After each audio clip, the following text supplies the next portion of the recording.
According to the duration of the wound healing. তোমার শরীরে একটা উন্ড সৃষ্টি হয়েছে যে কোনোভাবে, ইউজুয়ালি আমরা সাধারণত 7 to 10 ডেজের ভিতরে উন্ডগুলো হিল করে যায়। তো দেখা গেল যে এই উন্ডটা লং টাইম ধরে আছে, হিল করছে না। আবার কিছু কিছু উন্ড আছে ডিউ টাইমে হিল করে গেল। তাহলে according to the duration we can classify the wound according to the duration of wound healing. We can classify as acute wound or chronic wound. Acute wound or chronic wound. What are the acute wounds? Acute wounds are the wounds that usually heal in the anticipated time frame. আমরা normally মনে করি যে টাইমের ভিতরে উন্ডটা hill করে যাওয়ার কথা, that টাইমের ভিতরে উন্ডটা ক্লোজ হয়ে গেছে, তাহলে এটাকে আমরা বলবো acute wound. Duration of the wound immediately two few weeks, তাহলে এটা সাধারণত ইমিডিয়েট থেকে ফিউ উইকসের মধ্যে এই উন্ডটাকে আমরা বলবো যে অ্যাকিউট উন্ড। বাট এক্সাম্পল কি? Examples are wounds acquired as a result of trauma or an operation procedure. আমরা যখনই অপারেশন করি, যত বড় অপারেশন করি, usually within 2 weeks we remove the stitched materials. Skin closure যেটা দিয়ে করি সেটাকে আমরা মানে রিমুভ করে দেয়, because we assume that the healthy wound should be healed within this 2 weeks time frame. So এটাকে আমরা অ্যাকিউট উন্ড বলবো। Now regarding the chronic wound, chronic wound, তাহলে এই অ্যাকিউট উন্ডের রিভার্স যেটা আছে সেটাকে আমরা ক্রনিক উন্ড বলবো। সেক্ষেত্রে কি আসে দেখো, wound that fail to heal in the anticipated time frame and open recur. উন্ডটা যে টাইমে হিল করার কথা সেই টাইমে হিল করলো না, অথবা একটু হিলিং স্টেজে এসে আবার নতুন করে উন্ডটা অ্যাগ্রাভেট করলো, দ্যাট ইজ রিকারেন্স হলো, এটাকে আমরা বলবো যে chronic wound. Duration of the wound is are more than 4 weeks to 3 months. এবং এটাকে আমরা কমন সেন্সে, যদি একটা উন্ড তোমার বডিতে 3 মাস থেকে 3 সপ্তাহ থেকে 4 মাসের মধ্যে আছে, এই টাইম ফ্রেমের মধ্যে আছে, তাহলে আমরা কিন্তু চোখ কান বুঝে বলতে পারি যে you are suffering from a chronic wound. Wounds occur as a result of underlying condition such as extended pressure on the tissue. যে সমস্ত উন্ডগুলো টিস্যুতে প্রেশারের, এক্সটেন্ডেড প্রেশারের জন্য সৃষ্টি হয়েছে, সেগুলোকে আমরা বলবো যে ক্রনিক উন্ড। এরকম একটা কন্ডিশনের নাম বলতে পারো যে এক্সটেন্ডেড প্রেশারের জন্য উন্ড হয়েছে, উন্ডটা হিল করছে না। আমরা বলছি ক্রনিক উন্ডটা যেগুলো হচ্ছে যে এক্সটেন্ডেড ডিউরেশনে থাকবে। যদি বাসায় সিনিয়র সিটিজেনরা কেউ থেকে থাকে যাদের স্ট্রোক হয়েছে, বেড রিডেন পেশেন্ট হয়েছে, most of the bedridden patient develops bed sore. Have you heard the term bed sore? তাহলে এই বেড সোরটা হলে এটা হলো একটা প্রেশারের জন্য হয়, এবং এটা হচ্ছে লং টাইম, এটা হিল করতে চায় না। It's an example of chronic wound. ঠিক আছে? Pressure ulcer, venous leg ulcer and diabetic foot ulcer are the examples of chronic wound. তাহলে pressure sore, venous leg ulcer and diabetic foot ulcers are the examples of chronic wound. According to the integrity of the skin, wound আছে, স্কিনের integrity থাকবে কি থাকবে না, এটার উপরে basis করে আমরা উন্ডকে ক্লাসিফাই করতে পারি। সেটা হলো কি, একটা হলো ওপেন উন্ড আর একটা হলো close wound. Open wound and close wound. আগে আমরা ডেফিনেশনে বললাম যে এটা ডিসকন্টিনিউটি অফ দি স্কিন, তাহলে আবার এখন ক্লোজ উন্ডটা হচ্ছে কি করে? হ্যাঁ, ক্লোজ উন্ডে হচ্ছে কি যে ওখানে টিস্যু ড্যামেজ হচ্ছে, উপরে skin may be intact but underlying tissue is damaged. তো ওপেন উন্ড সম্পর্কে, এটা তো ওপেন যেহেতু আমরা দেখেই বলতে পারছি, type of wounds in which the skin has been compromised and underlying tissues are exposed. তাহলে ওপেন উন্ড তাকে বলবো যেখানে overlying skin has been compromised and underlying tissue become exposed. Example includes incised wounds, lacerations, punctured wounds, etcetera. Now the closed wound, skin has not been compromised but trauma to the underlying structure has occurred. স্কিনটা intact আছে, এটা দেখে তুমি বলতেই পারো যে না এখানে there is no wound, but not that.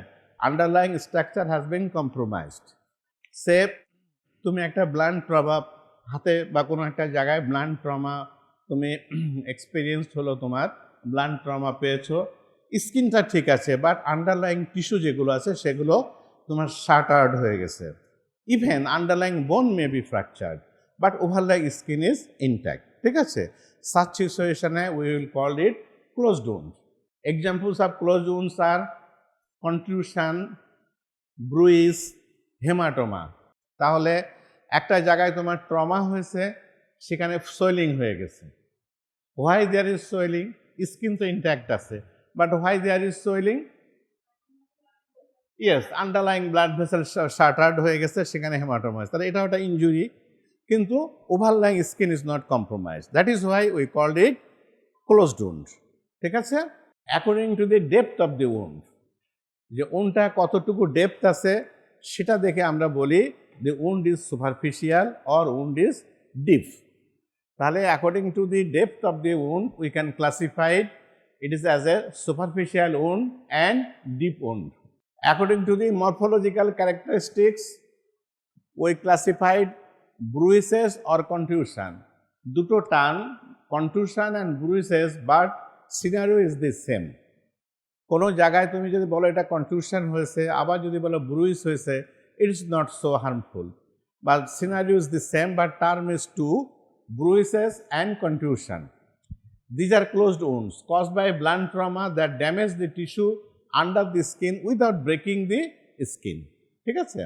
হেমাটোমার কথা যেটা বলছিলাম, it is also, these are also closed wound caused by the damage to a blood vessel that can torn causes blood to collect under the skin, এবং obviously it is due to blunt trauma.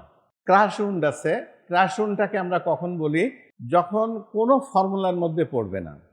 তুমি এখন যাচ্ছ বা কেউ একজন যাচ্ছে, মানে একটা ভেহিকেলের হুইল চলে গেল তোমার পায়ের উপর দিয়ে, এখান থেকে যাচ্ছ, হেভি একটা ওয়েট তোমার পায়ের উপরে পড়লো, তা এখানে যে তোমার কোনো ফর্মুলার ভিতরে পড়লো না, বাট ওইখানে skin, soft tissue, vessels, nerves, bones সব ক্রাশড হয়ে গেল, ঠিক আছে।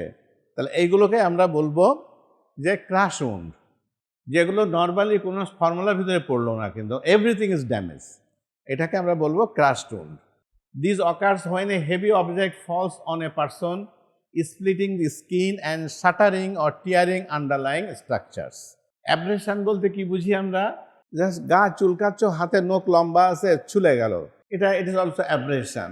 আমরা হাঁটছি, হাঁটতে হাঁটতে একটা কিছুর সাথে ঘষা লাগলো, স্কিনে কিছু অংশ উঠে গেল, ইটস কল্ড অ্যাব্রেশন, ঠিক আছে।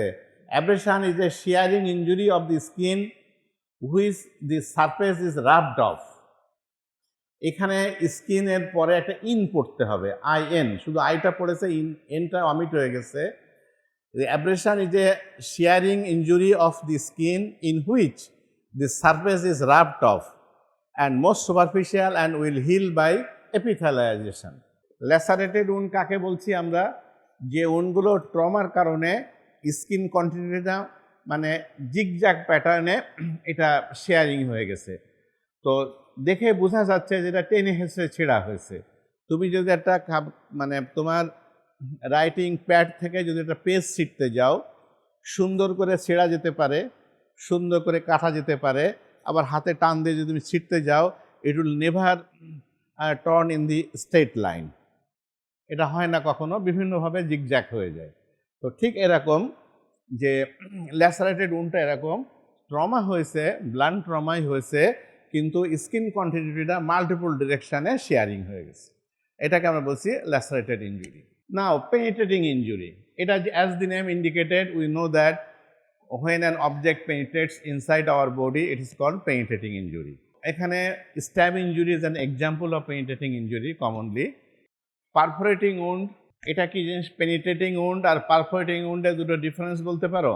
যেটা উন্ড অফ এন্ট্রি আছে, উন্ড অফ এক্সিট আছে, ইট ইজ হচ্ছে পারফোরেটেড উন্ড। আর পেনিট্রেটিং উন্ডে হচ্ছে উন্ড অফ এন্ট্রি আছে, but there is no wound of exit. Usually gunshot উন্ডটা হচ্ছে পারফোরেটিং উন্ড হয়, যেহেতু ওটা একদিক দিয়ে ঢোকে আর একদিক দিয়ে বের হয়ে যায়। বাট যদি তোমার হেভি বড় একটা ড্যাগার, যে তোমাকে আমি অ্যাবডোমেন দিয়ে পুশ করে ব্যাক সাইড দিয়ে বেরিয়ে গেল, এটা অলসো তোমার example of perforating wound. Commonly এটা গানশট উন্ড হয়।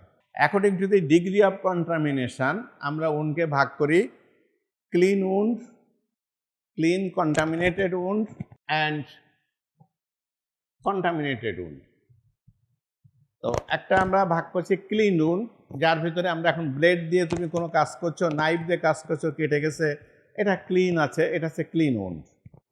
কন্টামিনেটেড উন্ড হচ্ছে যে ঠিক আছে ওখানে অল্প কিছু জিনিস ডিভাইটালাইজ টিস্যু আছে, এটাকে আমরা হচ্ছে ক্লিন কন্টামিনেটেড উন্ড। আর একটা হচ্ছে contaminated wound, open fresh or accidental wounds, যেগুলো তোমার রাস্তাঘাটে কমনলি যেটা ঘটে, রোড ট্রাফিক অ্যাক্সিডেন্টে ঘটে, হয়তো পুকুরে গোসল করতে নেমেছো, ওখানে কাদা আছে, মাড আছে, ওর ভিতরে কোনো শার্প অবজেক্ট কিছু রয়ে গেছে, তোমার পায়ে ট্রমাটা হলো, সেক্ষেত্রে তোমাকে কিন্তু এটা ক্লিন বাট কন্টামিনেটেড উন্ড হলো এটা। According to the severity we can classify the wound as simple wound or complex wound. Simple wound কিনা, কোনগুলো, which one is the simple wound? The integrity of the skin is traumatized without loss or destruction. Simple wound হচ্ছে স্কিনটা compromised হয়েছে কিন্তু স্কিনের age কিছু loss করেনি। আমরা যখন একটা সার্জিক্যালি উন্ড তৈরি হলো, সেখানে স্কিনে কাট মার্জিনটা ইনট্যাক্ট আছে, কোনো কিছু লস হয়নি। আরেকটা হচ্ছে কি কমপ্লেক্স উন্ড হচ্ছে কি, যেখানে tissue has been lost or destructed by means of a crush, burn or foreign body in the wound. তাহলে এখানে দেখো যে সিম্পল উন্ডটা সিম্পলি হিল করে যাবে, বিকজ ওর কাট এন্ডটাকে ইনট্যাক্ট আছে, ওখানে কিছু টিস্যু লস হয়নি। But if there is some loss of the tissue, তাহলে কী হবে? এটা কি তোমার ইজিলি হিল করবে? নো, কারণ ও তো হিলিংয়ের মার্জিনটা সে পাচ্ছে না, মার্জিন লস হয়ে গেছে, তাহলে সেখানে হিলিং প্রসেসটা should be different. That is why we are calling it যে complex wound. Tissue is lost or destructed by means of a crush, burn or foreign body in the wound.